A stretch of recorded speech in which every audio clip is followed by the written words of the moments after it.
guys, Jonathan with Marshall Custom Models here. Well, I wanted to do one more tutorial on painting, specifically how I paint the Enterprise. It can be time consuming, maybe a little drawn out, but I have found that the results I get from it I'm extremely pleased with the results. So once everything is sealed up, and I don't start painting until the entire ship is sealed, primary saucer, secondary, and both nacelles. Once those are sealed, gap filled, then I start my painting process. I also do my very best to not put any paint on there whatsoever until the gap filling is done. I want to be able to put the paint right on the plastic, and I also want to use some of the scratches that I put in the plastic to give the paint good adhesion. Once all the gap filling is finished, and I'm satisfied with all the cracks and crevices are filled in, I use a Duplicolor process. I only use Duplicolor paint because I've found that even though it's a little more expensive, you're talking about, I think this is $6, this is $7 a can. It gives a flat, smooth finish, and it eats into the plastic just a little bit. Not enough to make the plastic soft. You don't want a paint that really softens the plastic, or else how do you know it hasn't compromised the plastic's integrity? And on this model, specifically with the pylons, that's the last thing you want. So I use these because of the nice smooth finish that they give. And they're consistent and they have a good adhesion. So I use the Duplicolor Primer Filler. It's a really thick paint. Now when you spray it out there, if you don't do it right, it's going to beat up. And if it starts beating up and getting little drops, it'll dry in a drop, and it's going to be a lot of sanding. You've basically just wasted all that primer. So you got to put it on gingerly at first until you start getting the feel for it. And I only spray this around the seams, all the seams, because whatever fine scratches there are, this will fill it in, and then I can sand that smooth. Once I'm done with that, and for sanding, I use these guys. They're Norton Soft Touch pieces of sandpaper. Unless I'm needing to hit something that's really tough, then I get sandpaper from Harbor Freight, just a 60, 100, or 220 grit. It's not the best sandpaper, but I don't care. It's wet dry sandpaper. It does what I need it to do, and then I can go through with this and do the finer sandings. So again, I do the filler, then I hit it with again the Norton sandpaper. This is 6 to 500 grit. This is the coarsest that I use. I'm normally up around the 8 to 900 grit, and the nice thing I like about this stuff is the more you use it, I don't know if you can really see it, the more worn away it becomes. You might be able to see it's darker here in the middle, and it's lighter on the outsides. The reason why I like that is because the more you use it, the softer it becomes, and your, let's say, 900 grit right here turns into a 1500 grit. And I like that because then I can continue to use this piece of sandpaper, and I know it's not going to dig into my paint. So it may start out at 500 for the filler, but by the time I get to the main color, it's down to a 1200 grit, and it does a nice smooth finish. Okay, so I like using these, and I get these from Scale Finishes at Jamestown. I buy these from him. Once the filler is done, I plug the model back in. I do this so I can see if there are any light leaks.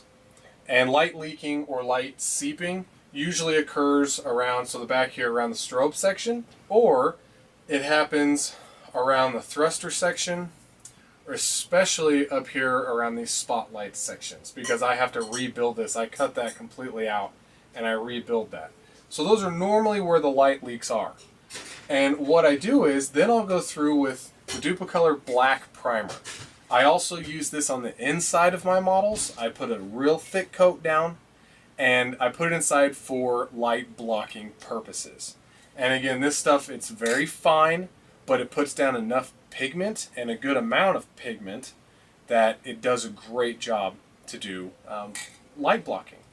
But again, as I said, it's very fine. So when you are done spraying this, I hit it with some sandpaper, usually that same piece, just enough to break down the coarseness and give it a smooth surface so I can hit it with more paint.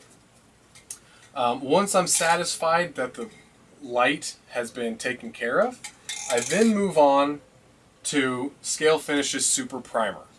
I've never been a big fan of model primers, simply because why wouldn't my Duplicolor work? But when he gave me a bottle of this to test it out, and I've been using it on every model ever since, and that's been the past 4 years I've been using his stuff. It's great. It goes down, it's strong, it eats in, it's a good catalyst between Scale Finishes paints, which are a lacquer base, to the Duplicolor, which also are a lacquer base, but they're an aerosol. It's a great catalyst, it gives great adhesion. So what I do is I spray down one coat of this. Then I hit it with my sandpaper, the whole model, to break it down, make it nice and smooth. I put a thinner coat because I want a good solid coat, but between sandings, I just want to make sure that I'm in control of how much paint hits that model. So I sand it once, I put down a second coat of primer. Then when that's down, then I sand it again. And usually by that time it's got a good coat of primer, but a very thin coat of primer. Once that's finished and has been sanded, I move on to the white sealer. The thing I really like about this sealer is it's even finer than the primer. Normally, so for instance, I might go through a solid 2-ounce bottle of primer for an Enterprise. I'll use a quarter to half a bottle of sealer. You just don't need much at all. This stuff lasts a long time. I put down a good coat of this, then I sand it. When I sand this, I usually don't put down a second coat because it doesn't need it. It did its job. It sealed the primer. Now it's ready for the top coat. Once the white sealer has been sanded, then I move on to my main coat. This is a color that I had Jamestown mix for me. I mixed something for the Enterprise, I gave it to him, he mixed it up, and now he's creating all of these 2-ounce Enterprise off-white colors. The thing I like about this is it has a slight gray tint, very, very slight, so it doesn't have that bleached white look. You know, it has more of painted steel kind of look, which I really like. So once the sealer's done, I put down a good coat of this on all the parts. Then I sand it. I'm not bashful about it. If I start seeping through in some areas, it doesn't matter. At this point, I'm trying to get a good base coat down so I can keep going. I sand it down to where I have a smooth finish. Once I'm done sanding, I dry it off. Make sure it's all dry. Between all sandings, if you're wet sanding, make sure it's dry. Make sure the fine leftovers have been wiped away and the water is dry. Because if you leave anything, if you leave some leftovers, paint it, the tape's just going to rip that paint right off because it doesn't have anything to cling to. If you leave any water, the paint's going to mix with the water and it's just a mess. So you want to make sure it's nice and dry. What I do, I use this stuff, Dust Off. Once I'm done drying it down, I hit the whole thing with this just to make sure it's dry and to make sure all the fibers are gone. Once I've done one coat and I've sanded it, I do a second coat and I sand that once it's finished. This stuff dries pretty quick. By the time I'm finished painting the primary hole on an Enterprise, I set it aside, I clean my airbrush. By the time I'm done cleaning my airbrush, I can start sanding the Enterprise. So I can take that primary hole from Duplicolor filler to Enterprise off-white in 4 hours. It's just a long process. It takes a long time. But even that being said, it's nowhere near as long as enamels. It's nowhere near as long as other things. It goes very, very fast. Now, it is just dried at that point. It is not cured. It is dried enough to where you can sand it, hit it with another coat, and by the second coat, it's usually pretty good. It's a good thick base, solid white, no patches, no shade differences, and it's a smooth semi-gloss finish, which is great for all of the masking I'm going to have to do later. Once I'm done with that, I set it aside and I let it sit for 24 hours to cure. I check it the next day, and this paint is great because it doesn't shrink. If you load it on, it can crack, but I mean, you really have to load it on there. It doesn't shrink, which is great. So what you see when you're done painting is what you'll get the next day. Now, I know that that's a lot in between there of sanding, priming, sanding, main coat. I do that for a few reasons. One, as I said earlier, it controls the thickness, which is very important because if some paint does come off, you don't want to have this deep fissure that you have to use this Bondo glaze filler to fill in. You don't want to do that because then you can scratch up more paint. It's just a headache.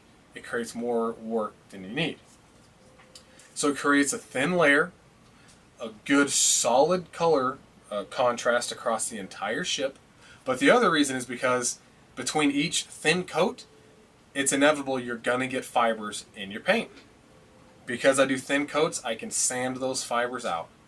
And it usually, all it takes is just one quick swipe. I don't have to dig into it. I'm not going to get a hair on it or anything. Just one quick swipe and it's gone. And so by the time it's completely finished painted, and I've hit it with that final sanding, I've sanded all the fibers off and it's a smooth, solid finish. That's why I do all that. Again, it's a long, drawn out, could be complicated, could be OCD process, but I have found for me it works, it looks great, and it gives a solid color, a solid bonding too. Alright guys, well that's the process that I have discovered. I've created basically to paint the Enterprise. I do it on all my models, every one of them. Duplicolor has served me extremely well ever since I first started using it years ago. I have only found it at Napa and O'Reilly's. I have not found Duplicolor primer and filler at AutoZone. Again, I think this is $6. This is $7. I tend to go through them fast. A lot of people might think it's a waste, but guys, I've tried the cheap stuff. I've tried the $2 primer at Walmart. For this level of model building, for how much time, the hundreds of hours you're going to put into this model, do you really want to have cheap $2 primer from Walmart? In my opinion, it's worth every cent to spend the money to get the real stuff. So that way, 4 months down the road, when I am still working on this thing, the primer is as solid then as it was when I first put it on, and it'll last decades. So, in my opinion, the money is worth every penny. Same with this, same with all this. The money is worth it. Jameson spent, I think it's about $6 a bottle. But again, it is worth every cent. And when you try it, you'll know what I'm talking about. But if you ask him for my Enterprise Off-White, Jonathan at Marshall Custom Models, Enterprise Off-White, he'll know what you're talking about, and he'll send it your way.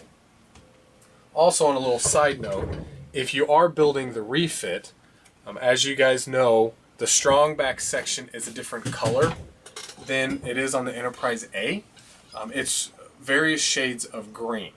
I spent a lot of time doing the mixing to find the right colors I wanted with the right contrast, the right shading, and I finally found it. It took me a long time. I did it on my last Enterprise refit and it looked great. I gave those models to Jameson and he has created a 4-step process. Now this painting technique goes along with the Trek Modeler Paint Guide. I found that a few years ago. It has the Enterprise refit and the Enterprise A, all of this, the Aztecing schemes, the colors. This is where I got those colors from. I used that guide, I mixed it to how I thought it looked really well, and I started using it from there. So if you do purchase this 4-color green strong back, pylon, and neck coloring, if you see some of my other videos you can see, but see on the Enterprise, got the strong back done, the deflector, the rear deflector housing, the front deflector housing, the neck, and the pylons. You can see it looks great. And some of the other videos, again, you'll be able to see it in more detail. If you wanted to get all these from Jameson, just send him an email. Say Jonathan at Marshall Custom Models wants your 4-color green strong back section colors. And he'll know what that is, and he can send them to you. But again, you're also going to want the Trek Modeler Paint Guide. I've used that for years. It is a great reference source. So yeah, just wanted to give you guys a look-see at those. But overall, I just wanted to show you my paint process. Again, very long, very in-depth, but I have found it works really, really well. And those are the 4 colors for the strong back that I feel look great, pleasing to the eye. And once you get, they're going to look bold, but once you get all the colors on there, it's going to soften out. It's going to look really, really well. So, all right, guys. Well, if you have any question on paints, colors, things of that nature, feel free to shoot me an email or respond, post a comment on YouTube. I'm more than happy to respond to that. Till then, take care.